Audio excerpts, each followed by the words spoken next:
요새 TV를 보니까 뭐 옛날부터 그랬지만은 거의 뭐 그런 프로그램도 따로 또 나오더만요. 보니까 이혼한 사람들이 진행하는 뭐 아시죠? 그 이혼한 사람들만 모여서 진행하는 프로그램은 뭐 나 혼자 산다뿐만 아니라 혼자 키운다 뭐 이렇게 해가지고 다 그 처음에는 한 제가 청년 시절만 해도 그러면 이상해요. 색안경 끼고 봤는데 지금은 너무 자연스러워. 참 안타까운 것이죠. 다 뭐 그것까지 이게 평가할 수는 없다. 그래서 이렇게 사회가 많이 개방이 됐어요. 그런 것 같아요. 저도 결혼 주례를 많이 했습니다만은 또 우리가 잘 알죠. 결혼하신 분들 그렇게 하신 분들 계실 거예요. 먼저 서약 시간이 있잖아요. 그러면 어떻게 하죠? 이제 성경책에 뭐 사람이 말한 거 못 자기도 자기가 못 믿는데 어떻게 믿어요? 그러니까 그나마 최소한의 신앙 양심, 일반 양심에 의해 성경책에 딱 손을 얹고 이제 서약하는 시간이 있죠. 대강 이제 그런 것이 있잖아요. 뭐 비가 오나 눈이 오나 바람이 부나 병들었을 때나 뭐 건강할 때나 뭐 할 때나 힘들고 괴롭고 막 이럴 때도 변함없이 사랑하겠느냐? 그리고 이제 신랑이 소리가 작으면 소리가 작다고 제가 다시 한번 하고 이렇게 나 그렇게 해요. 신부도 또 예쁘게 네 이렇게 하고 서약을 해요. 서약을 한단 말이에요. 왜냐하면 결혼하기 전에는 뭐 그냥 몸 관리하고 마음 관리하고 뭐 하고 또 연애하고 머리도 또 중매도 하고 그렇죠. 결혼해봐. 사람들 다 알죠. 결혼해봐. 너무 행복해 저는. 할렐루야. 근데 그게요 결혼은요 삶이요 삶. 그냥 볼거 못 볼거 다 보면서 살아야 돼요. 그러다 보면 뭐 사랑이 식어지고 그것까지도 괜찮아. 그런데 갑자기 뭐 병이 생겼다든지 뭐 사기를 당했다든지 바람을 폈다든지 뭐 별일이 다 있잖아요. 다 있잖아요. 뭐 그럴 때도 사랑하겠느냐 이 말이요. 그 서약을 하는 거죠. 중요해요. 그리고 그때 사랑하고 그때 기다리고 그때 참아주고 그때 받아주고 그때 수용하고 그때 이해하는 것은 사랑한다는 증거예요. 그렇죠? 그렇죠? 그 증거거든요. 그때 딱 튀면은 이건 사랑한 게 아니야. 조건 보고 그냥 한 거야. 그러니까 어려움을 당했을 때, 고난을 당했을 때, 이해 못할 사건과 아픔을 겪었을 때도 변함없이 내 마음을 오픈하고 I love you 하는 사람이 진짜 사랑하는 사람이에요. 고난, 어려움을 당해봐야 그 사랑이 드러나죠. 성경에 보면 예수님이 마지막 때에 있어질 일들 여러 가지 예언의 말씀을 많이 했죠. 인자가 이 세상에 올 때쯤 돼서 제가 표현한 거예요. 올 때에 이 세상에서 믿는 자를 찾아보겠느냐 그랬어요.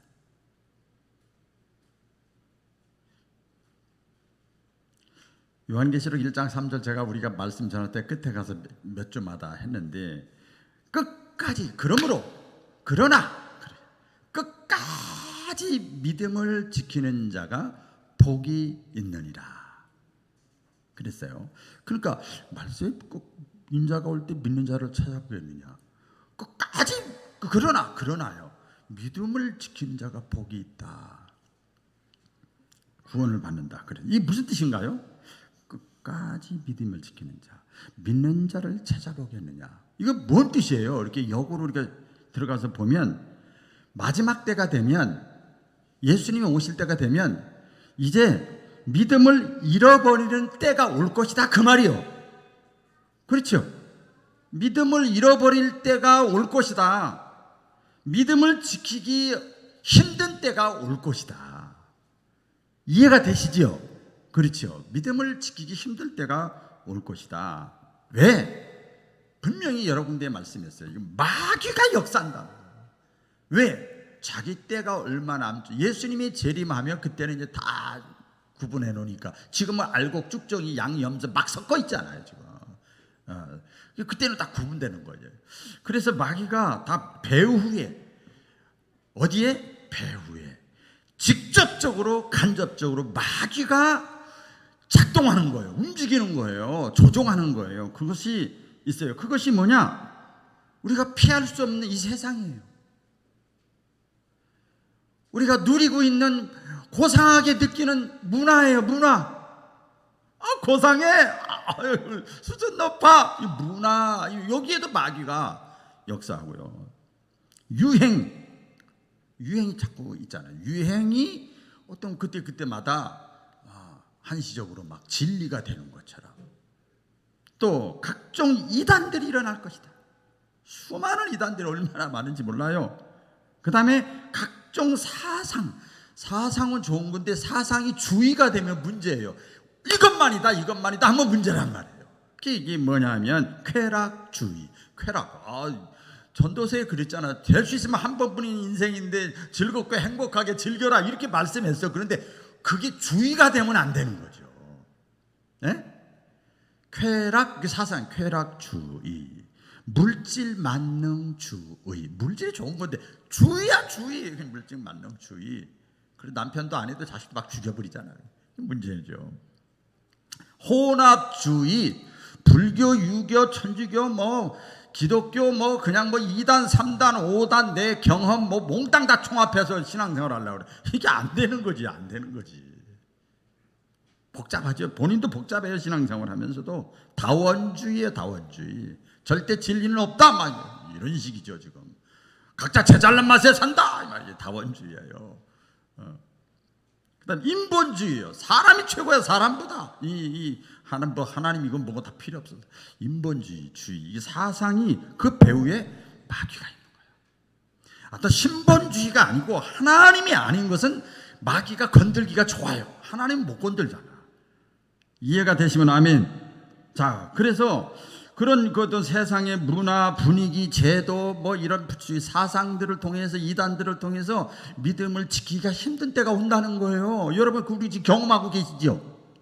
다 느끼고 계시죠? 제가 지금 알려드리는 거예요. 근데 성경에 보면 그 믿음은 뭐라고 그랬는가 하면 에베소 2장 8절 이하의 말씀, 믿음은 하나님이 주시는 선물이라고 그랬어요. 할렐루야. 그러니까 어떤 사람은 교회를 이렇게 다니는데 믿음이 안 생겨. 아직 선물 못 받은 거야. 죄송해요. 맞아.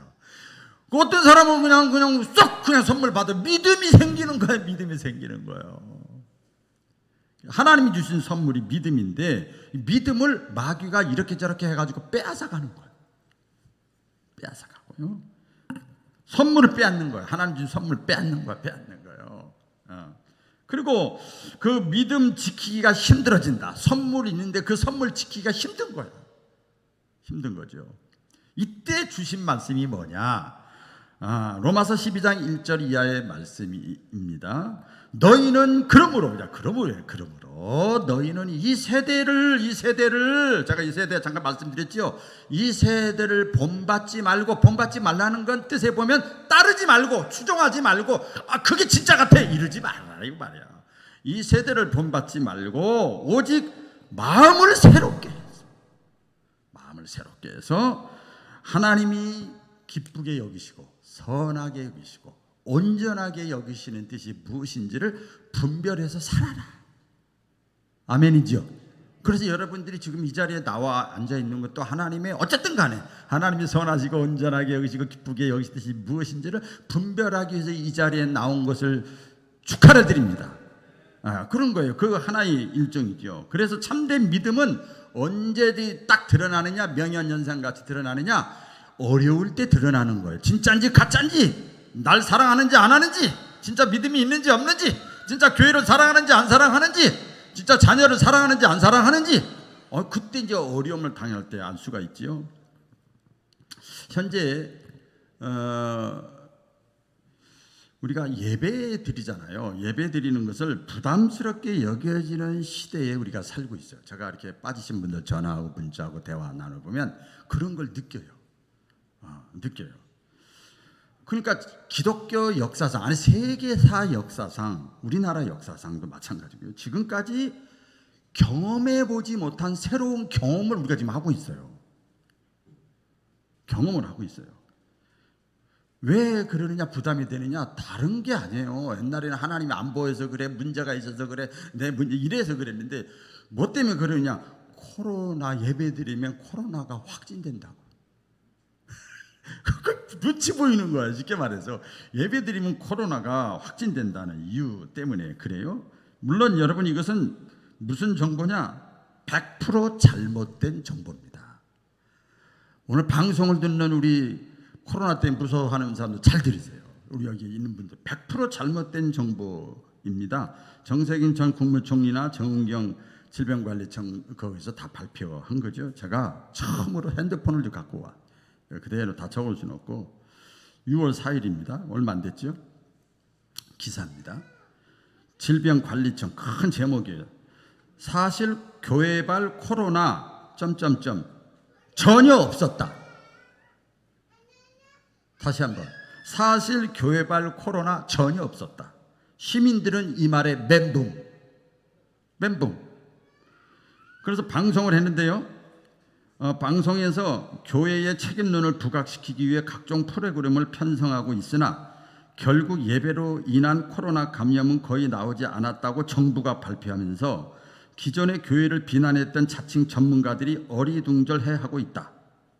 이거예요. 최근 정부가, 제가 쭉 읽어드릴게요. 최근 정부가 대면 예배를 통한 감염이 사실상 거의 없었다고 밝히면서 그동안 기독교 교회를 코로나 전파의 원흉으로 알고 있던 시민들이 어리둥절하고 있다. 지난 1일 정부 세종청사에서 백브리핑을 가진 윤태호 중앙사고본부 방역총괄반장은 대면 예배를 통한 감염이 사실상 지금까지는 거의 없었다고 밝혔기 때문이다. 윤 반장은 또한 교회의 경우 밀집도가 낮고 사전 방역 조치들이 잘 이루어져 방역 수칙들을 잘 준수한다면 대면 예배 자체가 감염 위험이 높은 행위는 아니라고 밝혔다.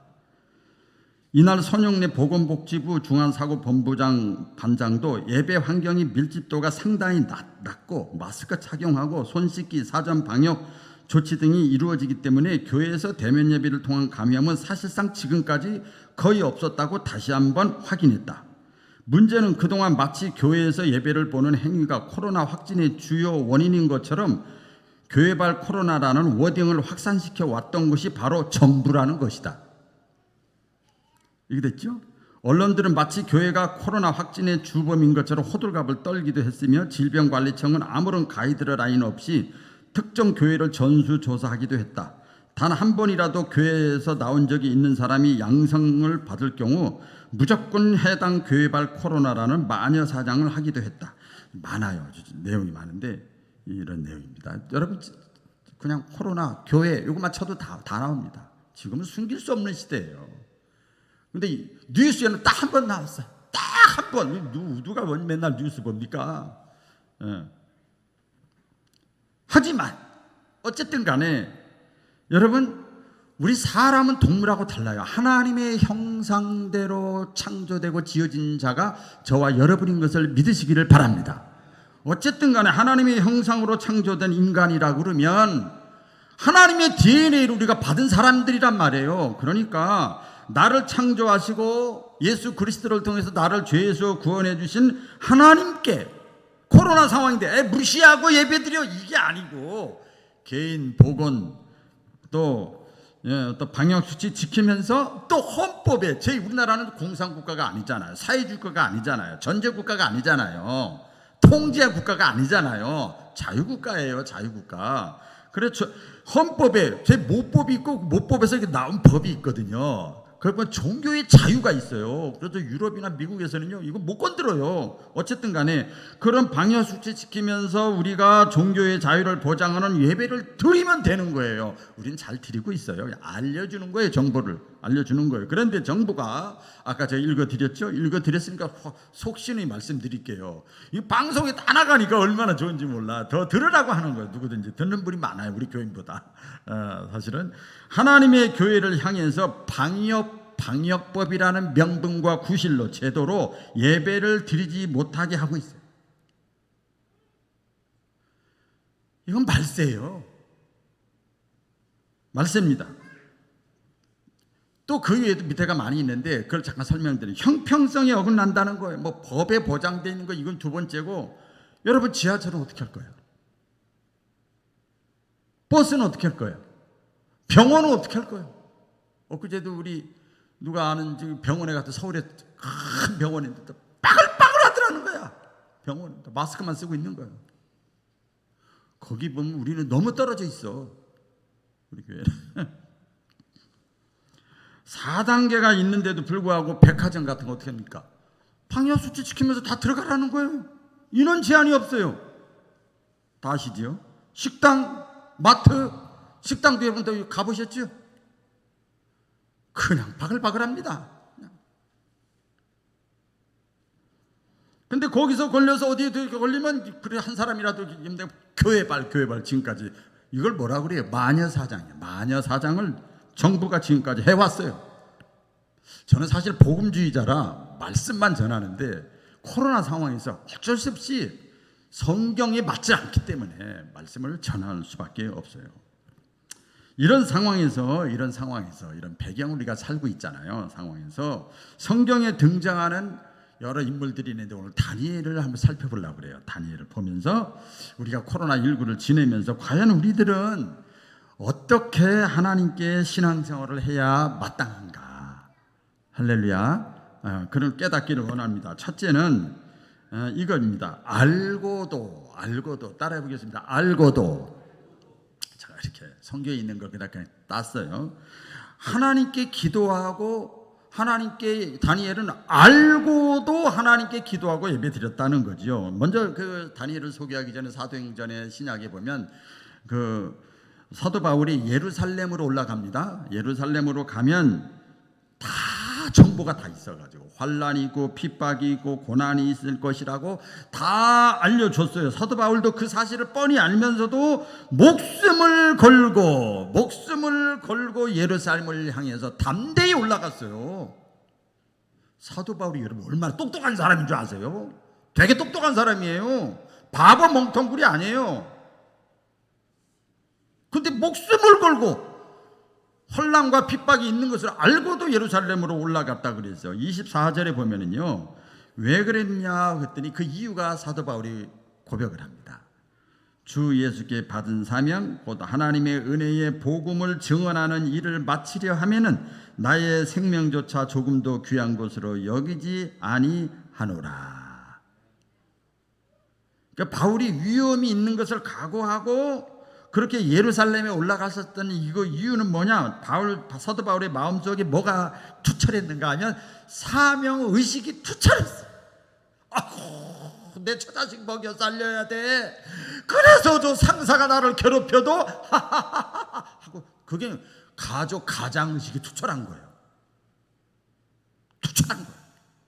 그 사람 잘못된 게 아니에요. 고난이 있고 어려움이 있고 또 자기를 막 깎아내릴 거 알면서도 처자식 먹여 살리기 위해서 하는 거야. 사도 바울은 복음 증거하기 위해서. 그 사명. 우리 사람은요, 내가 맘대로 사는 것 같지요? 안 그래요. 남편 때문에 살고 아내 때문에 살고 자식 때문에 살고 명예 때문에 살고 물질 때문에 살고 건강 때문에 살고 다 어디에 끌려 사는 거예요. 다 끌려 사는 거예요. 근데 성경에서 진짜 사람이 사람답게 존귀하게 위대하게 멋지게 사는 방법은 사명의 비전에 사는 사람이에요. 할렐루야. 비전에 사는 사람은 익산에서 살아도 상관없고 잘 살아도 못 살아도 상관없어요. 그 비전, 하나님 주신 비전을 갖고 있으면 하나님이 다 풀어가게 만들으셔요. 그래서 사명적 인생이었죠. 그래서 오늘 다니엘을 보면 내용이 이제 긴데요. 다니엘이 보면 오늘 그 조서에 어인이 찍힌 것을 알았다 그랬어요. 내용이 길죠. 조서에 어인이 찍힌 것을 알고 그 조서 내용이 뭔가 하면 이겁니다. 쭉 다 같이 읽어볼까요? 시작. 나라의 모든 총리와 지사와 총독과 법관과 관원이 의논하고 왕에게 한 법률을 세우며 한 금령을 정하실 것을 구하나이다. 왕이여, 그것은 곧 이제부터 30일 동안에 누구든지 왕 외에 어떤 신에게나 사람에게 무엇을 구하면 사자굴에 던져 넣기로 한 것이니이다. 그런즉 왕이여, 원하건대 금령을 세우시고 그 조서에 왕의 도장을 찍어 메대와 마사에 고치지 아니하는 규례를 따라 그것을 다시 고치지 못하게 하옵소서. 이에 다리오 왕이 조서에 왕의 도장을 찍어 금령을 내니라. 이 내용이 이겁니다. 이 뭔가 하면 그때 당시 법도는 뭔가 하면 이겁니다. 왕이 한번 도장을 딱 찍고 그걸 발표를 하면은요 법이 발표되는 거예요. 그러면 그 순간부터 그것을 바꿀 수가 없어요. 그 순간부터 그건 강제성이 있어요. 구속력이 있어요. 하다못해 왕이 자기가 이렇게 명령을 하고 도장을 찍었지만 왕 자신도 번복할 수가 없어요. 이 조서의 내용, 이 법령 내용입니다. 그런데 다니엘이 우리 본문에 그랬잖아요. 다니엘이 이 조서에 왕의 도장이 찍힌 것을 알았다 그랬어요. 어떻게 했다고요? 알았다는 거예요. 알았다. 그러니까 뭐예요? 알았으니까 이제 우리가 정말 알죠. 위기가 다가왔구나. 이걸 이제 아는 거지요. 그것은 무슨 뜻인가 하면 내가 이제 하나님께 기도하고 절하고 예배드리는데 그 하나님께 예배드리고 기도하는 행위가 어떤 결과가 있을 것을 이 다니엘은 알았다는 거예요. 알았어요. 절을 하면 오늘날로 말하면 하나님께 기도하고 예배를 드리면 경배하면 내가 죽을 것이라는 걸 알았어. 하나님께 절하고 기도하면 그 값이 자신의 목숨이라는 걸 알았어. 그 어떻게 죽인다고요? 사자밥이 되게 합시다 그랬어요.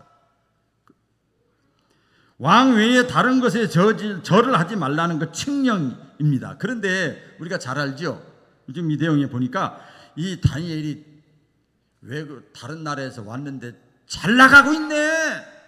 다른 데서 나중에 전이 봤어. 꼭 우리가 옛날에 초창기 때나 똑같아. 다른 데서 전이 봤는데 너무 열심히야. 사랑받아. 그러니까 시기 질투가 많은 거야. 지금은 없어요. 지금 다 한가족이요. 그래. 그러니까 다니엘을 죽이려고 하는 거지요. 그래서 시기한 사람들이 함정을 파놓은 거예요. 아시죠? 그것을 다니엘은 뻔히 알고 있었어요.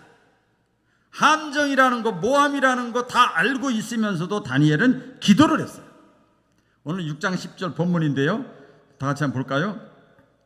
다니엘 6장 시작. 다니엘이 이 조서에 왕의 도장이 찍힌 것을 알고도 자기 집에 돌아가서는 윗방에 올라가 예루살렘으로 향한 창문을 열고 전에 하던 대로 하루 3번씩 무릎을 꿇고 기도하며 그의 하나님께 감사하였더라. 보세요. 이 보면은요, 다니엘은 자, 이제 봅시다. 다니엘은 얼마든지 인간적인 방법을 사용할 수가 있어요. 합리화시킬 수가 있어요. 그럴 수 있어요. 이게 무슨 말인가 하면 이게 1년, 2년이 아니라 절하지 말라는 게 딱 30일만 그렇게 했어. 그렇죠? 30일 동안만 중단하는 거예요.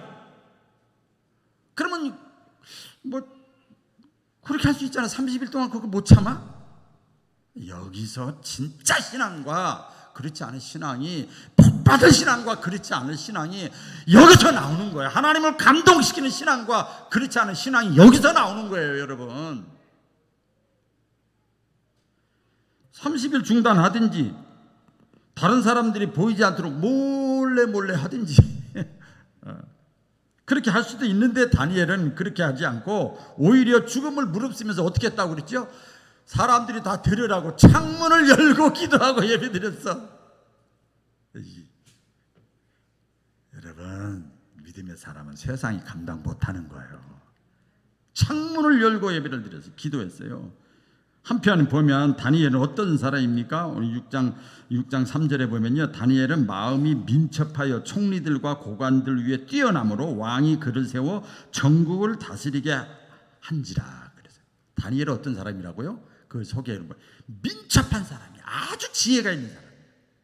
그리고 고관들이 많은데도 가장 뛰어난 사람이야. 그래서 다른 나라에서 온 사람인데도 불구하고 높은 자리에 총리 역할을 맡겼어요. 보통 사람이 여러분, 이게 보통 일이 아니잖아요. 이렇게 민첩한 다니엘이 이 대적들, 다니엘을 죽이려고 하는 모함하고 있는 대적들의 의중을 파악 못한 것이 아닙니다. 다 알고 있어. 그러니까 다시 말씀드리면, 이거 뭐 생각이 없어 그렇게. 상황이 이런데, 분위기가 이런데, 아이고 좀 지혜롭게 좀 하지. 거기 왜 지혜를 갖다 붙여요? 거기다가 합리화시키고 명분이지, 핑계죠. 그렇잖아요. 이거 어떻게 보면은 다니엘이 바보예요. 신앙이 없는 사람의 관점에서 보면 미련한 거예요. 어리석은 거예요.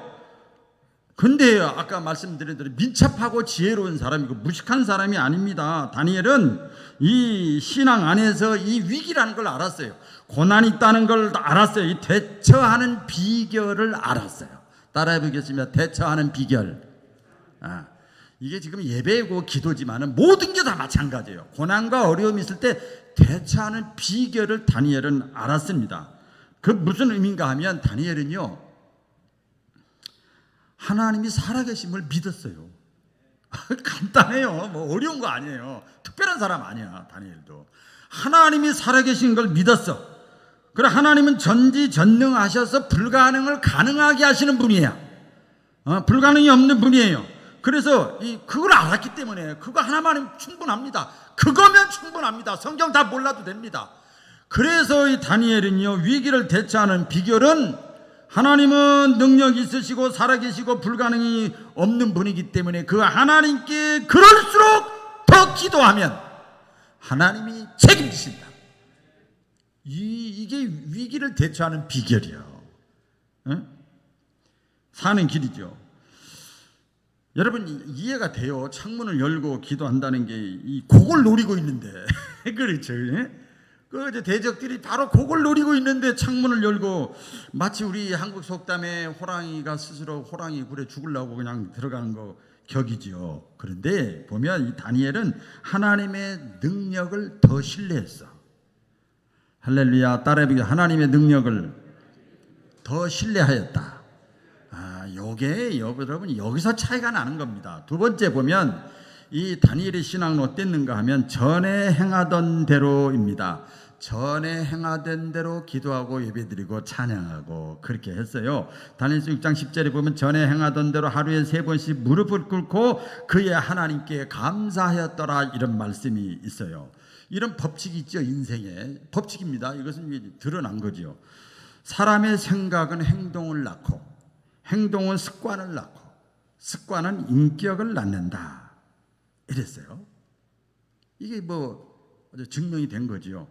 이 법칙의 근거에서 오늘 본문에서 보면 다니엘의 신앙 인격을 우리가 볼 수가 있습니다. 비록 먼 나라에서 이렇게 와 있지만 다니엘의, 자기 나라는 이스라엘 딴 나라잖아요. 근데 먼 나라에 와 있지만 다니엘의 관심과 생각은 어디에 있었어요? 하나님의 법궤가 있는, 하나님이 계신 예루살렘에 있었던 거야. 관심이 마치 이거나 똑같아. 내가 사랑하는 자녀가 대전에 가 있으면 대전에 날씨 일기예보 다 신경 써. 거기 그 사회적 거리두기 몇이야, 다 신경 쓰이는 거 똑같은 거예요.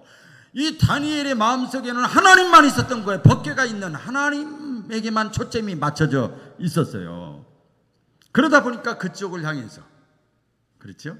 그쪽을 향해서 문을 열고 기도하게 되고, 계속 하나님을 사모하고, 그러니까 계속 기도하다 보니까 그것이 뭐가 됐냐? 다니엘에게 습관이 됐어요. 같이 해보겠습니다. 습관이 되었다. 습관이 됐어요. 그 결과 다니엘은 기도하는 인격이 된 거예요. 기도하는 인격이 저절로 된 거예요. 저는 이제 설교를 지금도 하잖아요. 제가 그전에는 그걸 몰랐기 때문에 그냥 여러분 아실 거예요. 설교를 50분, 1시간 반도 하고 그랬어요. 처음에. 그랬었어요. 기억을 해야 될 것은, 여러분이 꼭 기억하세요. 내가 신앙이 성장하고 내 인격이 변화되는 건요, 어느 날 설교 한 편 가지고 되는 게 아니라는 걸 저는 알아요. 제가 알았어.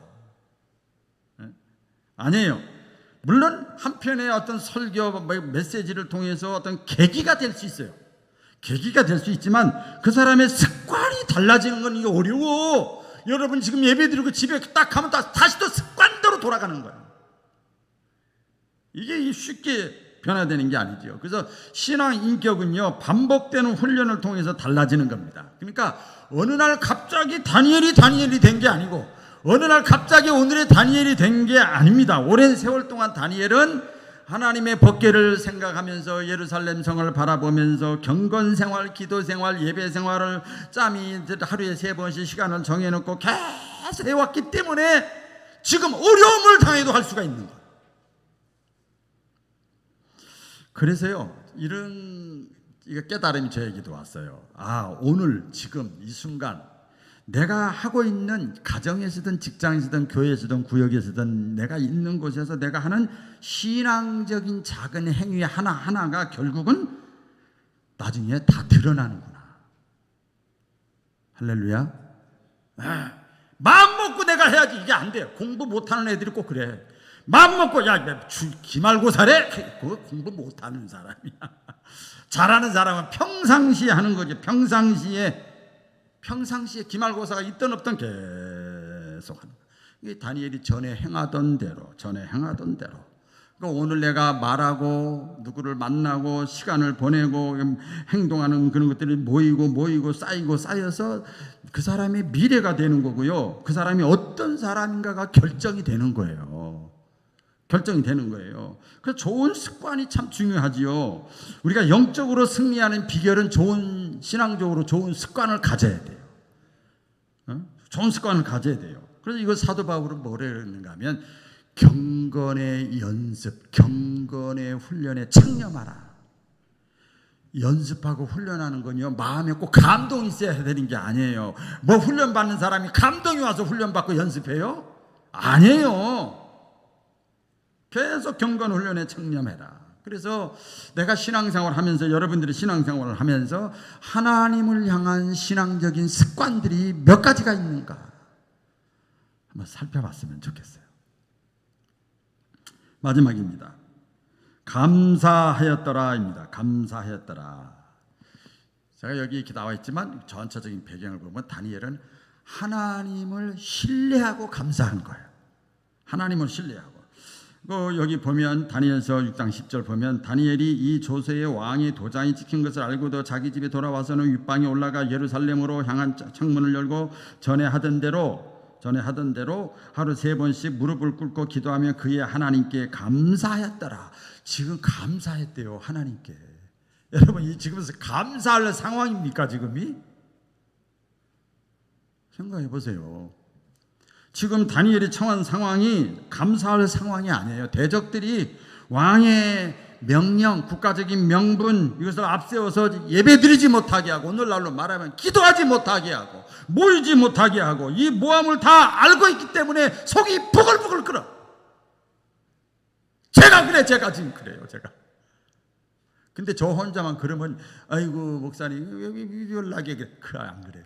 지난주에 여러분, 드디어 우리 세계에서 제일 큰 교회 여의도 순복음교회부터 시작해서 사랑의 교회, 명성교회 각 교단 총회장들 각 큰 교회들 전부 이제서야 이렇게 했어. 이제서라도 감사하지 어쨌든 간에. 자기를 죽이려고 하는 이 상황 속에서 어떻게 감사 기도가 나와요? 다니엘이 잘못한 것이 있습니까? 아까도 제가 잠깐 소개를 했습니다만은 다니엘 6장 4절 볼까요? 다 같이 어떤 사람인가 보세요. 시작. 이에 총리들과 고관들이 국사에 대하여 다니엘을 고발할 근거를 찾고자 하였으나 아무 근거, 아무 허물도 찾지 못하였으니 이는 그가 충성되어 아무 그릇됨도 없고 아무 허물도 없었습니다. 그러니까 다니엘을 샅샅이 뒤진 거예요. 그랬는데도 아무런 허물을 찾지 못했어요. 그러면 어떻게 해야 돼? 털어서 먼지 안 나는 사람이 어디 있다요? 근데 먼지가 안 나. 그러면 어떻게 해야 돼? 존경해야지. 아이고, 나하고는 너무 거리가 멀어 이러지 말고 똑같은 사람인데 존경해야 되는데 오히려 해치려고 하는 거예요. 이 의도를 다니엘이 다 알고 있어요. 그런 상황에서 이 다니엘이 하나님께 감사 기도를 하고 있는 상황이 여러분 이해가 되십니까? 억울하지. 여기에 중요한 메시지가 있어요. 계속 묵상을 했죠. 그리고 앞뒤 조언을 묵상하면서 지금 다니엘이 이런 상황에서 다 감사 기도를 한 것은 지금 어떤 기도 응답을 받아서 감사 기도한 게 아니에요. 우리가 보통 응답 받으면 잘 되면 감사 헌금 내고 그러잖아요. 그게 아니에요. 여기 보니까 뭐라고 그랬죠? 전에 행하던 대로 감사했어. 이것도 기도 예배뿐만 아니라 감사의 생활도 전에 행하던 대로 감사했어. 그러니까 몸에 밴 습관이 다니엘로 하여금 그런 상황에서 감사하게 된 거예요. 아멘이지요. 예, 거룩한 신앙적인 습관이 하나님의 역사를 일으키게 나중에 만드는 것을 믿으시길 바랍니다. 하나님의 역사가 나타났잖아요. 데살로니가전서 5장 16, 18절 이하의 말씀, 항상 기뻐하라, 쉬지 말고 기도하라, 범사에 감사하라. 이는 그리스도 예수 안에 있는 자에게 향하신 너희의 하나님의 뜻이니라. 그러니까 기뻐하는 습관을 가지라는 거예요. 감사하는 습관을 가지라는 거예요. 기도하는 습관을 가지라는 거예요. 항상 범사에 쉬지 말고. 그게 습관 아닙니까? 그게 습관이잖아요. 한편 보면 이 다니엘이 이 상황에서 하나님께 감사했다고 하는 것은 이 기도를 마치면 그래도 그렇지 어떻게 감사할 수 있어, 떨리는데, 이 기도를 마치면 다니엘은 죽을 수도 있다는 사실을 누구보다도 스스로가 잘 알고 있어요. 그렇기 때문에 다니엘이 감사했다는 것은 뭔 뜻인가 하면요, 또 깊게 들어가 보니까, 또 묵상을 해보니까 지난 날을 생각해 보는 거예요. 내가 지금까지 살아온 지난 여생을 묵상을 해본 거예요. 자, 묵상을 해보면요, 다 말씀드릴 수는 없습니다만은 다니엘이 어린 나이에 바벨론에 갑자기 이렇게 대접받아서 온 게 아니고 포로로, 수십만 명 포로 잡혀온 중에 한 사람, 포로로 잡혀와서 오늘 이 자리까지, 높은 자리까지 오를 수 있었던 것은 전적으로 하나님의 은혜야. 자기가 계획하고 생각한 게 하나도 아니야. 전부가 다 하나님의 은혜야. 전부 다 기적 같은 일이야. 그래서 저도 이제 조금이지만 기도할 때 여기까지, 과거지요. 여기까지 나를 도우시고 인도하시는 에베네셀의 하나님, 지금 현재도 임마누엘로 나와 함께 하시는 하나님, 앞으로 미래에도 영원토록 내 인생의 승리자가 되주실 여호와 니시의 하나님. 근데 에베네셀의 하나님, 임마누엘의 하나님, 여호와 니시의 하나님 똑같은 하나님이야. 믿으시면 아멘이죠? 똑같은 하나님이야. 똑같은 하나님. 그래서 비록 지금 내가 하나님께 기도하고 예배드리고 다니엘이 내가 죽는다 할지라도 지난날 베풀어 주신 하나님의 은혜를 생각해 보니까 그저 감사한 거야. 그래도 감사한 거야. 로마서 8장 28절이면 사도 바울이 그러잖아요. 하나님을 사랑하는 자, 그 뜻대로 부르심을 입은 자들에게는 모든 것이 합력하여 선을 이룰 것이다. 지금까지 나를 여기까지 인도하시는 하나님이 수업 중간에 여기서 어려워, 아예 안 되겠어, 다리오 왕이 너무 세, 이게 없어요. 그대로 이어질 것을 믿고 이 다니엘은 감사한 거예요.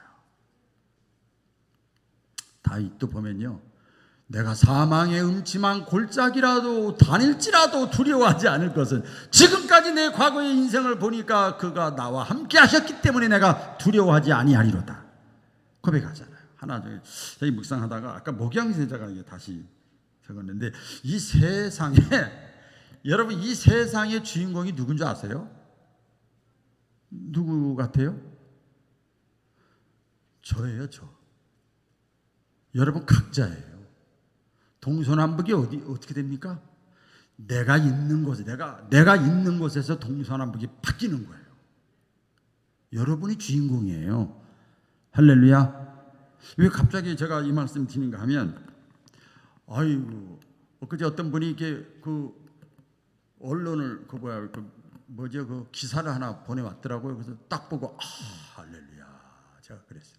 그러고 나서 조금 있었더니 속보로 잠깐 또 떴더라고요. 뭔가 봤더니 이게 나와요. 여러분 이제 다 보시면 아실 거예요. 올 하반기부터 대출 수도파는 대출 빙하기 해가지고 대출 이자를 엄청나게 올려버리는 거예요. 그 가계 대출 힘들어진다, 어려워진다, 이렇게 떴더라고요. 지난주에 끝났거든. 야, 이거 진짜 박수 한번 쳐요. 하나님께 영광의 박수. 이거 어떻게, 이거 하나님이 저하고 굉장히 친해. 할렐루야. 보세요. 그래서 제가 그걸 딱 보고 떠올려 봤어요. 우리가 개척할 때 그 상황, 그 상황에서 하나님께서 또 총회를 연결해서 5천만 원을 또 막 해가지고 시작하게 만들고, 그 다음에 또 집을 어디 교회에 대주고 봤는데 여러 군데, 동산동이나 여러 군데 거기에 쓰면 우리 그냥 그 자리에 있을 뻔했어. 그런데 이쪽이 대주기 파는데도 얘가 그냥 이상한 땅이어서 사람들 쳐다보지도 않는데 또 비쌌어. 그런데 이걸 들어보니까 그런데 미국에 있는 원대 어떤 교수님이 원대니까 원불교 쪽이잖아요. 생각도 안 하고 있더라고요. 근데 어머니가 또 기독교인이네. 근데 미국에서 오늘날 하신 분이 있어요. 땅 주인 이름이 어머니야. 근데 그 사람 믿음이 좋아. 그래 자기 소원은 죽기 전에 이 내 터에 교회를 세우는 게 소원이래. 그래서 싸게 내놓겠다는 거예요. 우리도 그거 몰랐어요.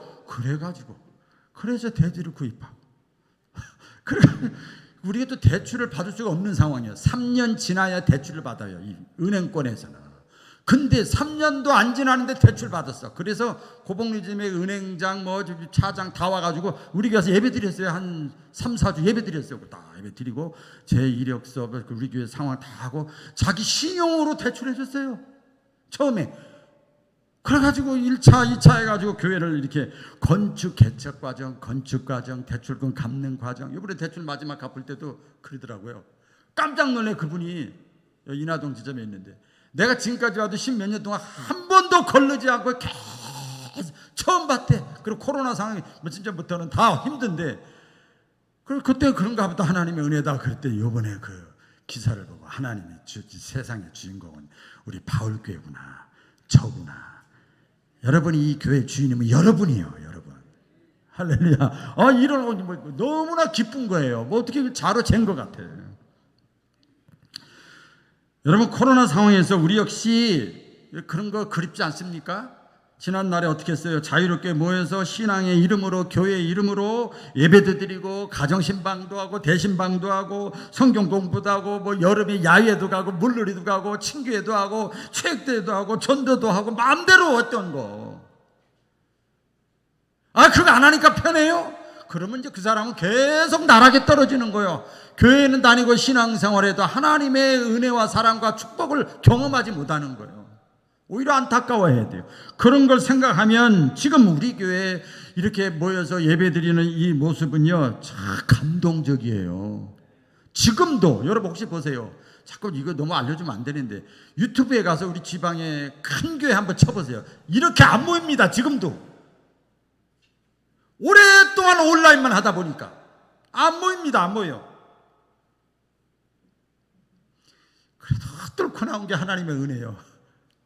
할렐루야. 너무나 감사해요. 예수님이 예언의 말씀을 하셨습니다. 이제 말씀을 마칠게요. 말세에 믿는 자를 보겠느냐. 입으로는 주여 주여 하면서도 그러나 실상 내가 살펴보니까 너희의 마음은 내게서 멀도다. 예수님 말씀하셨어요. 말세가 되면 많은 사람들이 모이기를 패하는 어떤 습관, 여기 보니까 문화, 분위기, 그것이 임할 것이다. 이미 성경에 예언했고 예수님이 말씀하셨어요. 이것이 우리 교회에 저와 여러분에게 해당되지 않기를 주의 이름으로 축원합니다.